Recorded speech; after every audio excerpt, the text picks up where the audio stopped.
Hello everyone. तो ये मैं वीडियो रिकॉर्ड कर रही हूँ क्योंकि आप लोगों के कमेंट सेक्शन में क्वेश्चंस आ रहे थे, बहुत सारी क्वेरी थी आपकी। तो उसके लिए मैं वीडियो रिकॉर्ड कर रही हूँ कि आपके क्या क्या क्वेश्चंस थे, उन सब का आंसर।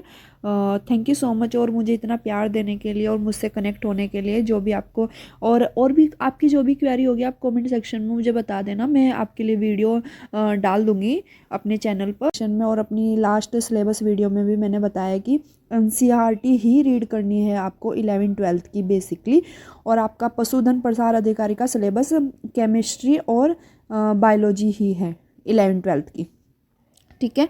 और नेक्स्ट क्वेश्चन है, किसी बच्चे ने पूछा था कि ट्रेनिंग पीरियड में सैलरी मिलती है कि, तो इसका आंसर है नो। ट्रेनिंग पीरियड में आपको कोई सैलरी नहीं मिलती, आपको 2 साल की ट्रेनिंग बिना विदाउट सैलरी ही करनी पड़ती है।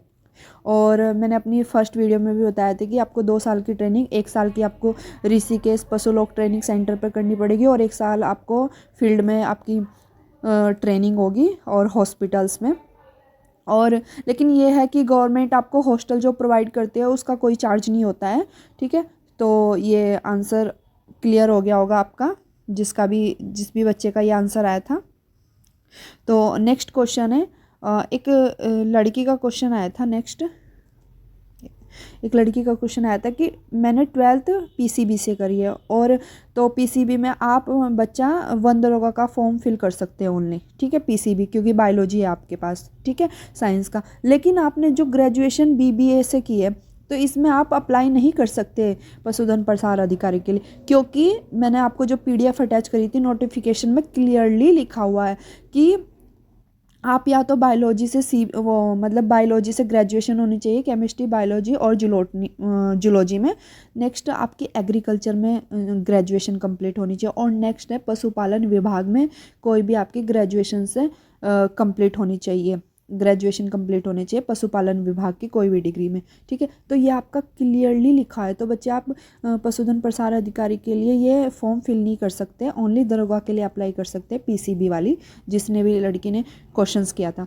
नेक्स्ट एक बच्चे का क्वेश्चन आया था जॉब प्रोफाइल के लिए। तो बच्चा जॉब प्रोफाइल जो इसका बेसिक पे होता है हमारा 35,400 होता है।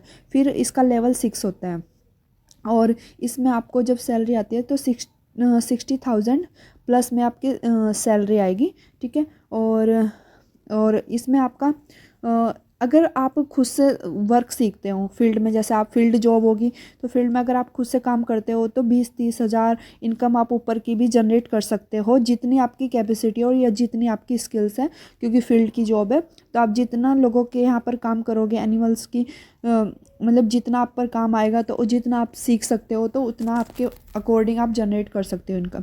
नेक्स्ट क्वेश्चन था एक बच्चे का कि प्रमोशन, देखिए इसमें प्रमोशन 10 ईयर्स में होता है।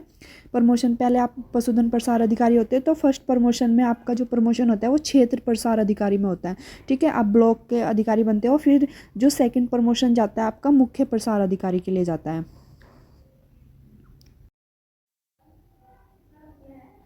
नेक्स्ट क्वेश्चन आया था किसी का कि मेरा सिलेक्शन के बारे में कोई क्वेश्चन कर रहा था कि मेरा सिलेक्शन कब हुआ था। देखिए इसमें 9 जनवरी 2024 में इसकी वैकेंसी आई थी पशुधन प्रसार अधिकारी की। उसके बाद मेरा जो पेपर हुआ था 11 फरवरी में हुआ था, 11 फरवरी में मेरा इसका पेपर हुआ था। फिर 1 मार्च में मेरा रिज़ल्ट आया था और मैंने अपनी रैंक वगैरह सब आपको बता रखी है। और उसके बाद 8 अप्रैल में मेरा डॉक्यूमेंट वेरिफिकेशन हुआ था और जो फिर फर्स्ट लिस्ट आई थी, जो सेकंड लिस्ट आई फाइनली जून में आई थी, सेकंड लिस्ट सेलेक्टेड। उसके बाद नेक्स्ट जो मेरा 5 अगस्त में मेरा डिपार्टमेंट का डीवी हुआ था और फिर 6 अगस्त में मेरी ज्वाइनिंग हो गई थी ट्रेनिंग पर, ठीक है। तो अभी फ़िलहाल प्रेजेंट में मेरी ट्रेनिंग चल रही है अभी पशुधन प्रसार अधिकारी की, मैं ट्रेनी हूँ। और बस यही था। इसके हिसाब से आप अंदाज़ा लगा सकते हो आपके फर्स्ट रिज़ल्ट में। लेकिन इस बार आपको काफ़ी टाइम दिया गया है, तो 2-2.5 महीने का टाइम दिया गया है, तो आप आराम से तैयारी कर सकते हो और उसके हिसाब से आप अंदाज़ा लगा सकते हो कि किस तरीके से आपका पूरा परफॉर्मा बनेगा। फिर उसके बाद नेक्स्ट, अगर आप क्वेश्चन पेपर आप बोल रहे थे कि आप यूट्यूब पर क्वेश्चन पेपर नहीं मिल रहा है, तो कोई चिंता मत करो, मैं क्वेश्चन पेपर अरेंज करूँगी और उसकी सेपरेट वीडियो बनाऊँगी, ठीक है। उसके बाद कैसे पढ़ना है, स्ट्रैटेजी, इसके भी बारे में मैं कुछ सोचती हूँ और फिर उसके बाद वीडियो अपलोड करूँगी इसकी। और एक लड़की का क्वेश्चन आया था नीट प्रिपरेशन के लिए कि वो नीट प्रिपेयर कर रही है, उसने नीट प्रिपरेशन की है और फिर उसके बाद उसने बीएससी बायोलॉजी से की है और उसका हो जाएगा क्या। देखो बच्चा, अगर आपने नीट की अच्छे से प्रिपरेशन की है, 11th-12th की एनसीईआरटी अच्छे से कवर किया है, तो आपका सिलेक्शन हो जाएगा, कोई प्रॉब्लम नहीं। और बच्चों का भी हो जाएगा, जो लोग मेहनत करेंगे सभी का ही होगा। आप अच्छे से, लेकिन एनसीईआरटी ही कवर करना। मैं कितनी बार बोल चुकी हूँ, 11th-12th एनसीईआरटी केमिस्ट्री बायोलॉजी, ठीक है। और देखो, एक लड़की बोल रही थी कि जानवरों से डर लगता है और हेक्टिक जॉब है। ऐसा कुछ नहीं है, कोई हेक्टिक जॉब नहीं है, नॉर्मल जॉब है। आप फील्ड में काम करोगे, आप आराम से काम सीखोगे, जानवरों से प्यार करोगे, तो आपकी जॉब इजीली हो जाएगी। अगर आप पहले ही डरना स्टार्ट करोगे तो जॉब नहीं, मतलब आपको फिर डर लगने लगेगा। आप इस डर को निकाल दो। इस डर को निकालने के साथ ही यहाँ पर आना, प्रिपेयर, मेंटली प्रिपेयर, कोई प्रॉब्लम नहीं है। फील्ड की बहुत अच्छी जॉब है।